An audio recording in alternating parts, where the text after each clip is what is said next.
Hey, you. Have you ever looked at a model on the GW website and thought to yourself, oh man, this thing looks interesting. I wonder what that's all about? Well, then you've come to the right place, and today we'll be looking at a little old model that not many people really talk about, and that is Miss Inquisitor Greyfax. Look at her. Isn't she amazing? Well, not really, but since this is my first video, I'll explain the format a little bit. The first thing we're going to go over is the model, how old they are, and then the lore, then how they are on tabletop, and finally, a last rating from my personal beliefs about each category mentioned above. So, if you only care about one particular area, you can skip to any of the time codes that I should put up right about here. I'm not sure how good my editing skills are right now, so I hope they look okay. Or you could, do the whole chapter thing that YouTube has. I'm sure I made something about it. Also, I am new, so it would be very nice of you to please subscribe, like, comment, do all that jazz. Put me in the algorithm so people can look at me and stuff. And I will promise I will do more of these videos. And with that, let's get on to the model itself. So, first off, the model. And as I've hinted towards at the beginning of the video, I'm not the biggest fan of it. Mainly because of the face, but there's a lot of other aspects that I'll get into shortly. So, I guess top to bottom, she's got the funny little hat with the candle. I think that's really punk and Warhammer, so I really like that. However, once we get to her face, it's GW face sculpting. There's not much that you can say is good about GW face sculpts. So if you really wanted a really pretty lady, Greyfax is definitely not the model for you, I guess. Along with that, she's got a really cool cape. Her armor is traditional Inquisitor armor, skulls all over the place. There is one little thing about the model that I don't really want to delve into too much, because I think it's a little weird, but if you kind of tilt the model a little bit on the GW website with the 3D thing, it doesn't look that great. The boob armor is a little perky, is kind of the best way I can describe it, so I'm not sure if that's just GW sculpting or if that's like the angle being kind of funky. But other than that, everything is pretty cool. She's got a giant bolter crossbow that's pretty rock and roll, a steampunk power pack. I don't really know what the chimney is for, but I think, hey, it looks pretty good, Her model looks pretty hard to paint if you want to copy heavy metal style, but, like, look at the cape lines and, like, the Inquisition logo. Like, how did they do that? But if you want to do your own take on the model, I'm sure it's a little bit easier. From what I could tell, she was made in January 9th, 2017, so I'd say it's a decently new model. It's probably not going to leave anytime soon, so it might be worth it if you just want to get her, and you just like her model. And with that, all the model things are kind of taken out. Oh wait, I forgot about the sword. She does have a sword. She does use that for melee and stuff. We'll get back into that later. Anyways, lore. Sorry. So, Inquisitor Greyfax is an Inquisitor that's a part of the Ordo Hereticus, and is a really strong psyker, which leads her to be branded as a radical, and with that psyker ability, she can actually be able to tell lies from truth. It's a cool little thing that not many other people have. I mean, it might just be because she's an Inquisitor, but that's not really the point. So, the main thing that you should know about Inquisitor Greyfax is that her story actually starts during the 13th Black Crusade, because, the 13th Black Crusade is kind of important. And it's kind of weird, because she was definitely still around before then, but we never really know anything about it, other than that she got trapped inside Trajan's little Pokeball, and was let out, because Trajan thought it was about time for the old gal to do some kicking and fighting once in a while, and the whole Abaddon thing.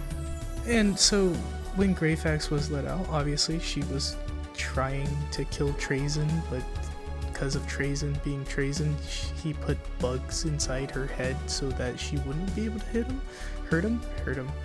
So yeah, she got really pissed, foaming at the mouth, wanting to kill him, but she eventually got stuck onto Cadia with alongside her Tempestus Scion bodyguards. And yeah, she starts fighting, but right before she actually does anything meaningful, a giant glowing golden woman starts coming down from the sky and starts beating up demons around her. And yeah, everyone around was obviously praising and being like, goddess, this, idolatry, that. And Greyfax was kind of pissed. You know, she was an old Inquisitor. She didn't believe in the whole idolatry and heresy.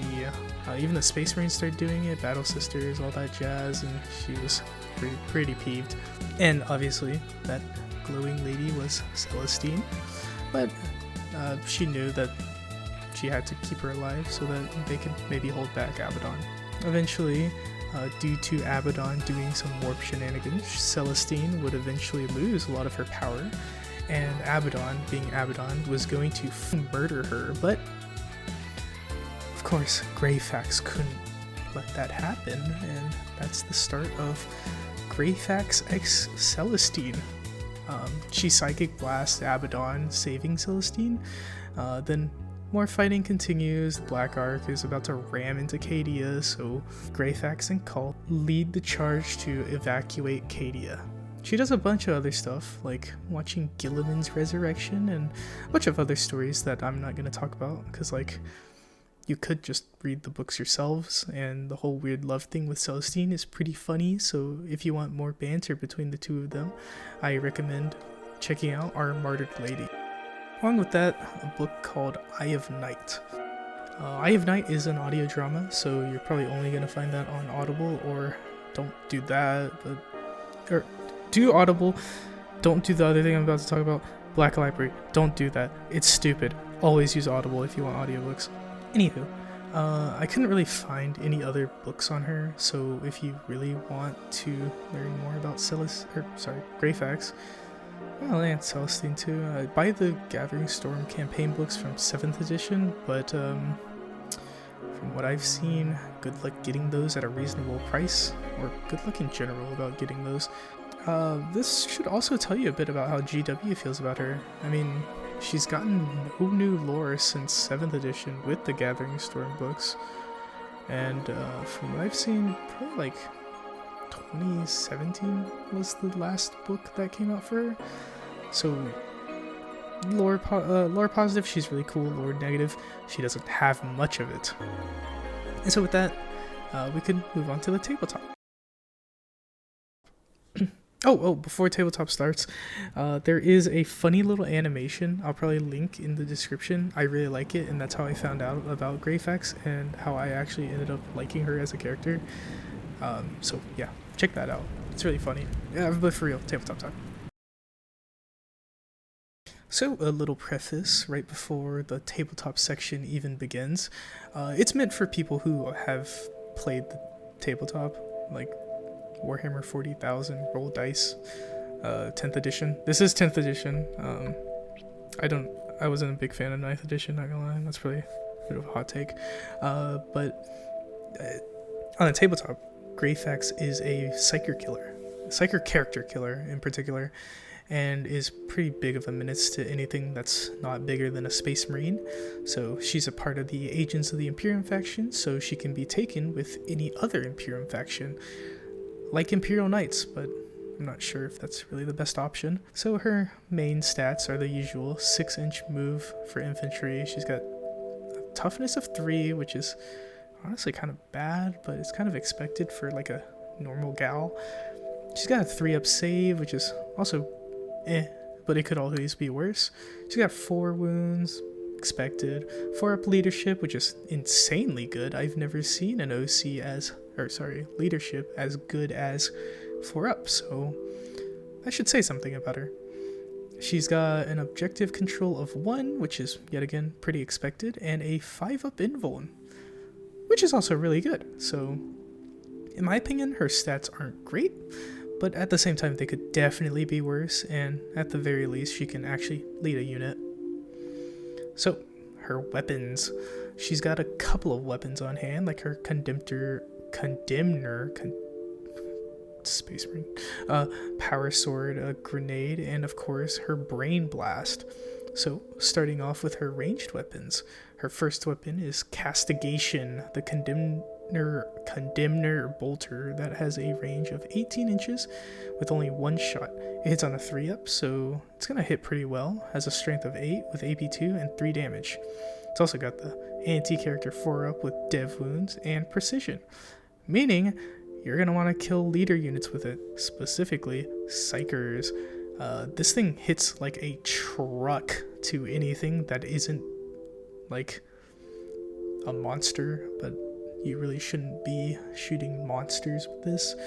If anything, shoot Space Marine stuff. You'll be wounding on 2s pretty good, and they probably won't be able to defend themselves that well. Also, it's got the Psychic keyword, so it's kind of a debuff. I haven't seen Psychic as a buff for any faction other than Thousand Suns and maybe Tyranids. For the most part, Psyker is kind of a debuff keyword. Kind of sad that they did that, but I hate Psychers anyway. I'm sorry. Also, the Condemner bolter. If you want to see what it is, it's the stupid little crossbow bolt gun. It's really weird. I think it's really cool. 18 inches is kind of short, but overall I think it's a pretty good gun. So next you've got her Condemner stake. I assume she just puts in like a stake and shoots it from the crossbow or something. I don't really understand. It's got a 24 inch with only one shot yet again. Hits on a 3-up with a strength of 4, no AP, and only 1 damage, which sounds pretty bad. It's kind of like a Space Marine bolt rifle with less shots, but I don't know. I don't remember. Whatever. The saving grace of the weapon is that it's got the anti-Psyker 2-up with devastating wounds and rapid fire, and also precision, meaning you want to get within 12 inches and shoot Psychers with it. So good luck with that. She's also got the grenade keyword, so that's free mortal wounds, I guess. Next, she's got her power sword, which is pretty decent for infantry killing. It's got 4 attacks, hits on a 3-up, a strength of 4 with an AP of 2 and a damage of 2. There's no special features with it like her ranged weapons, so I think it's honestly kind of boring for a named character to not have anything special about their melee weapons. Like in lore, it's even named, so whatever. I mean, it is what it is. She's also got some other abilities, like the usual Inquisition embarking rule with a bodyguard unit, or the Soculum rule. This is special, right?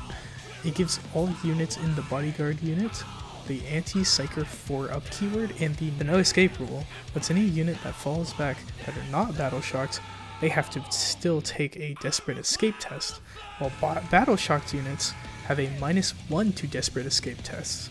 So that's pretty cool. If you're fighting Grey Knights or Thousand Suns, that unit is gonna do a hell of a lot of damage. So what can she lead?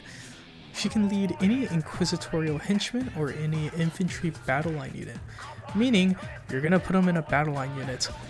My biggest recommendation for leading is to put her in a unit of Grey Knight Brotherhood Terminators, since those are battle line.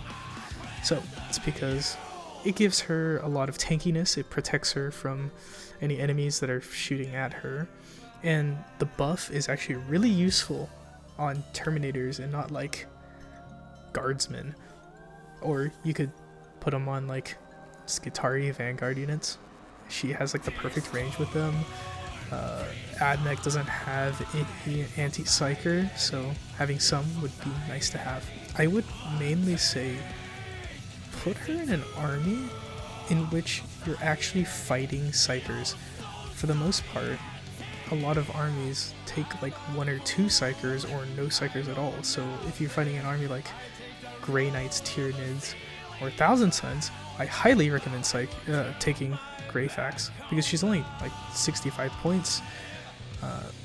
65 points for such a squishy model is okay, and she doesn't really offer anything else to, if you're fighting like Admech, for example. They have no psychers. There's not much you can do about it. Just never play against knights with it. It is always a bad idea. But that's all I have to say about the tabletop. So let's move on to my final thoughts. So for final thoughts, I think the model itself is pretty good overall, minus the whole face thing. I would give it a good 6 out of 10. It would be higher if GW actually knew how to mold faces. The lore is really fun and really cool. I really like her lore. It was really interesting to do my research on her. But, big but, it is lacking a lot.